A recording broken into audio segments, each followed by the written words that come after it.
Wala tayong kaalam-alam. Hindi na kasi mga tayong klepto. As in, klepto na to. Klepto. Naku, we should give our classmates warning about that na. Para ko na sila makapag-ingat. Alam niyo, sabi ng kapitbahay natin, hindi ko naman natin kita. Siya yung pag-ingat. Oh my God! As in, OMG! Kailangan na talaga natin mag-ingat sa babae yun. The blood of it is running through her veins. Baka mamaya, ginagawa niya yung gawin ng tatay niya. Pag nanakaw, tama! Hindi mo gusto niya ganun din yan. Baka ka ako, naturuan na ng mga techniques.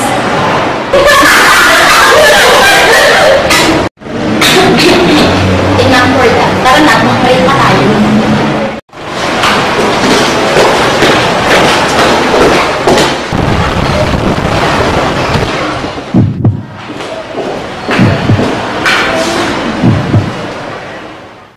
Oh, look who's here! The daughter of a thief!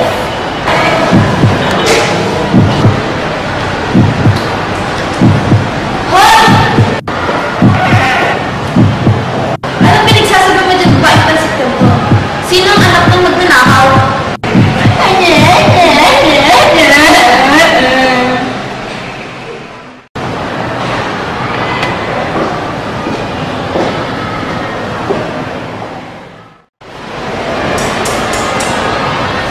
Poor nerds. As in, poor to the nerds.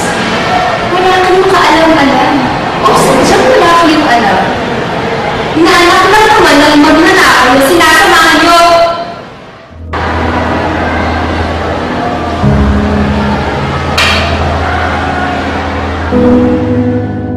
Ang pwede naman, wala kayang magnanakaw sa amin. Pag nawala na kayo ng gamit, kung ako sa inyo, iwasan niyo si tita. Hindi naman gusto suwang sa klepto, di ba? Hindi klepto si tita! Mas kilala namin siya kaysa sa inyo. Kilala? Talaga lang ha? Di mo nga alam ang paano yung background ng kaibigan mo. What's your emotion talaga? Ma'am, tinatanungan natin si tita kung tunay na magnanakaw yung tatay niya. Tigilan niyo si tita kung kaya niya i-report ko kayo sa guidance. Hindi niyo siya dapat pinakausap ng ganyan. Bakit ba? Tatanong na naman kami yan. Tigilin na ako! Tama na! Mga bes, guilty si ate.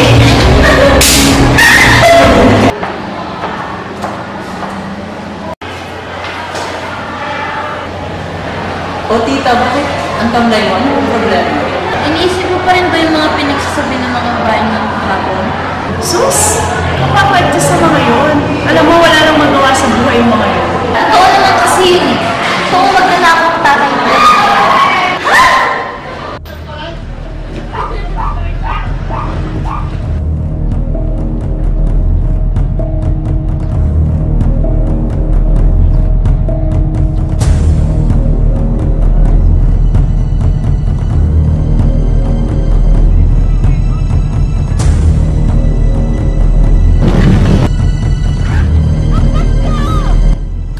Bicolano, Tausug, Dabawenyo, Ilocano, Kapampangan, Boholano, Chabacano, Caviteño, Pangalatok, Bisaya, Rizaleño, Batanggenyo, Waray, Maranao, Ilonggo at Sampo. Iatas, tinulog, di sumusuko, ano man laban, nagpapatagas kahit madulas, walang takot na lalangkaran, nagpapatigas kahit marahasig, buong tapang walang alinlangan, nagdadang batas, siya patatas, sa marami mong maaasahan, kahit ako ay probinsyano, wala umulong kahit dekado.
Alam ni Tani, Georgina, Isabel, kung paano naman si tatay. Simula na nakakilala sila ni nanay, tinigil niya yung pagnanakaw.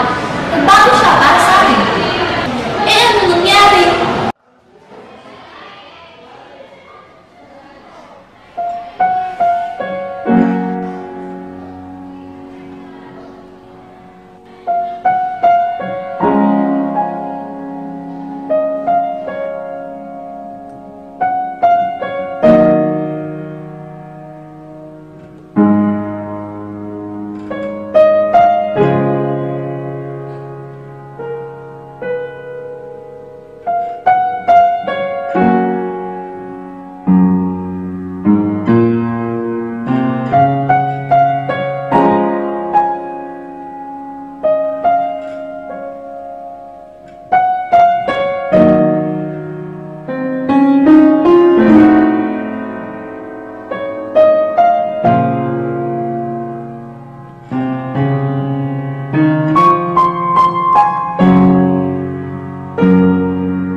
tatay sa dati ng trabaho. Kung alam ko lang sana na babalik siya, eh di sana hindi na lang humiling ng masanas. Ano ka ba, tita, kung isisa sa sarili mo ang lahat ng nangyari? Walang may gusto ng lahat ng mundo.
Ikaw, diborsyo ha? Ikaw naman talaga may kasalanan, di ba? Ano? Lasing ka na naman? Wala ka nang may uwi kahit 5 duling dito sa bahay natin. Ganon ka pa. Alam mo ikaw, wala kang pakialam. Ako rin natrabaho sa bahay na to. Pero mo ba yun? Alam ko kung saan yung gagastusin. Ni wala ka nga maitulong sa mga bayarin dito sa bahay eh. Anong klaseng asawa ka? Wala kang kwenta! Wala! Eh sino ba naman naiiwan sa lintik na bahay na ito? Di ba ikaw lang gumagamit ng TV, ng electric fan, ng ref? Bakit sa akin mo sinisisi? Ewan ko sa'yo, Tiburcio.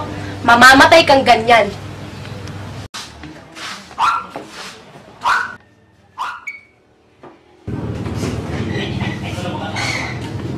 Oh, andyan ka na pala. Kumusta si tita? Kumain na ba?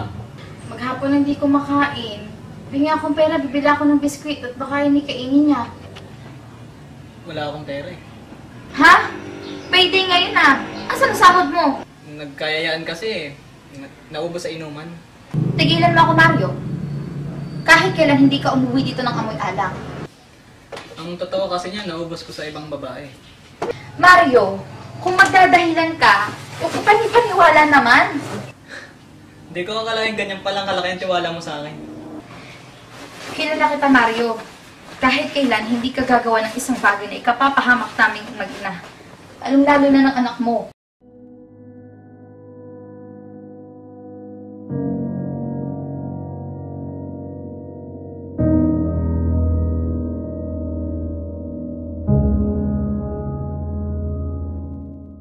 Mario, ano ba talagang problema? Gloria, wala na akong trabaho eh. Ano? Bakit? Anong nangyari? Nagdi-deliver kasi ako ng mansanas kanina sa bayan. Tapos may nahulog na isang mansanas sa kahon. Eh, di kinuha ko, tapos ibinulsa ko. Isang peraso lang naman, hindi isang kahon, hindi isang kain. Isang peraso lang.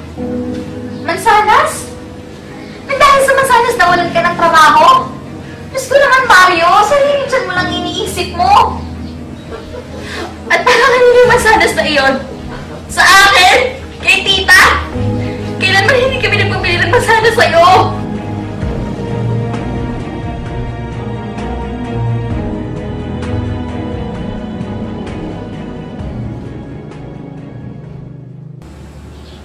Noong isang araw kasi, napadaan kami ni tita sa bayan.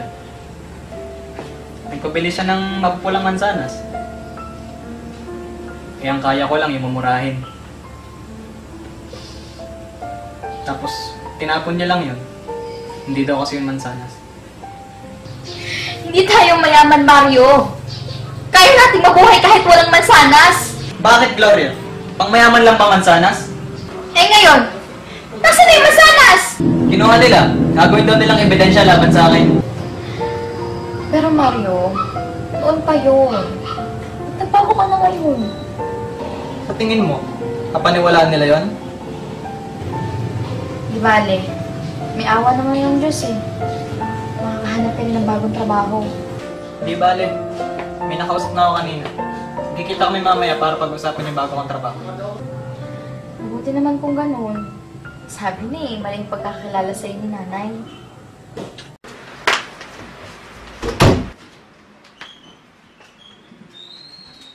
Nay? Nay, may gusto sana akong sabihin sa'yo. Nay, magpapakasal na po kami ni Mario.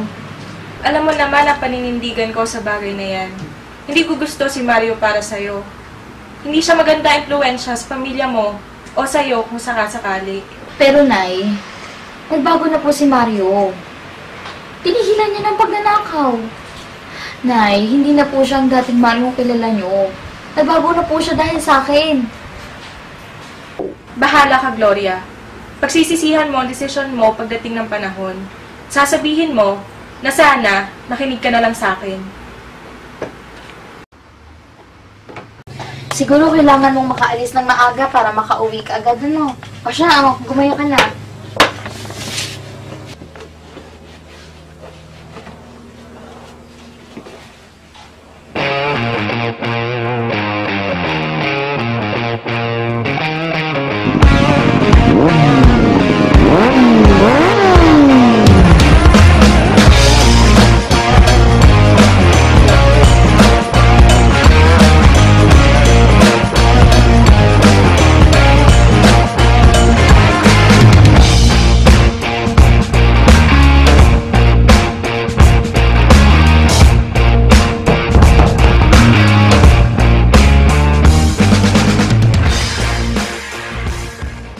Mario, my friend!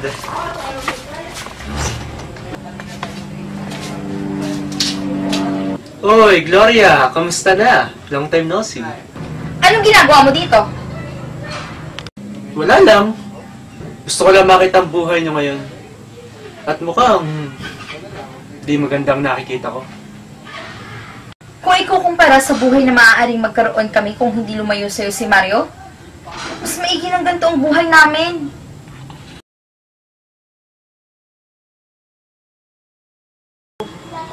Ito? Buhay? Ito na ang buhay para sa'yo? Buhay na unti-unti kayong pinapatay? Mas pipiliin mo ang buhay na ganito, Gloria? Walang kasiguraduhan? May mahahanap na bagong trabaho si Mario. Mas pipiliin ko na ang ganitong sitwasyon kaysa sa masaganang buhay pero walang kasiguraduhan kung hanggang kailan ligtas ang asawa ko. Si tita, may nakakain pa ba? Balita ako may sakit siya. Paano mo nalaman?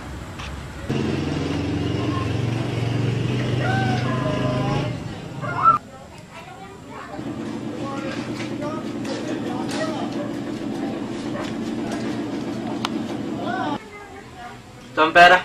Dali sa ospital. Hindi ako kailanman tatanggap ng kahit anong galing sa'yo. I-consider mo na lang to as a gift. Tulong ko na sa inyo. Ang taas ng pride mo, Gloria. Kung ayaw mo, edi wag. Pablo, tama na. Umalis ka na, susunod na lang ako. Ano to, Mario? Sasama ka sa kanya? Huwag kang mag-alala, Gloria. Mario is safe with me. Hindi ko maaaring masukol ng pulis sa kaibigan ko. Iwanan mo na ako kay Pablo. Hintayin mo ako sa labas.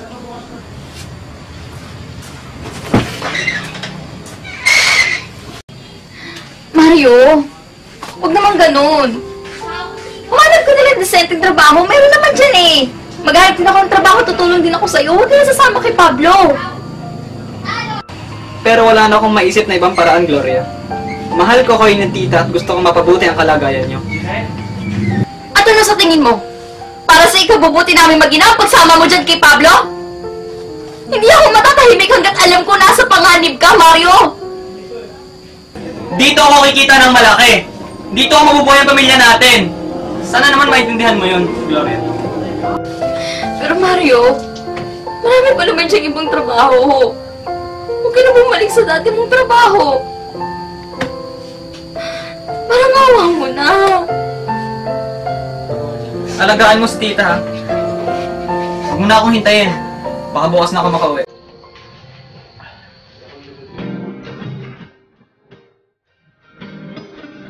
My life is brilliant.